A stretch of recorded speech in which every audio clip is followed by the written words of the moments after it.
il peut y avoir des techniques en partie communes, tout à fait, puisqu'on voit que dans beaucoup de spiritualités, de techniques religieuses, on a un contraste qui peut être utilisé entre l'obscurité et la lumière.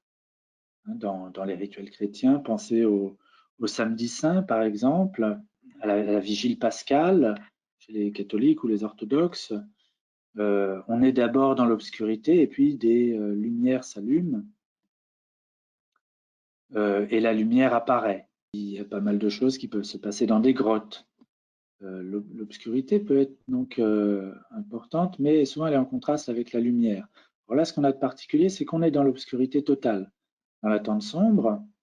Et puis, ce qu'il y a de tout à fait spécial, c'est que le spécialiste rituel, il est ligoté. Ça, c'est quand même assez exceptionnel. C'est rare les situations où on va ligoter le lama ou le prêtre. Donc, c'est vraiment quelque chose qui distingue la tradition de la tente noire. Et puis, autre point caractéristique de la tente sombre, c'est le fait que ça a pour but de permettre à chacun des participants d'entrer en interaction directe avec l'invisible, avec les esprits. Le chaman, il s'efface. Il est censé ne pas bouger, il est censé ne pas parler.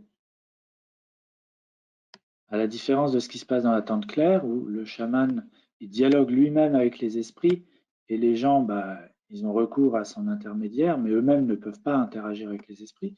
Et bien, dans la tente sombre, vous voyez, c'est un dispositif très égalitaire qui a pour but de faciliter le contact, en fait, de faciliter la relation sociale entre ces gens, qui sont en général des chasseurs, et les animaux qu'ils ont poursuivis au cours de la journée. Ça permet de créer une relation de type social avec ces animaux, alors qu'elle était beaucoup plus violente dans la journée.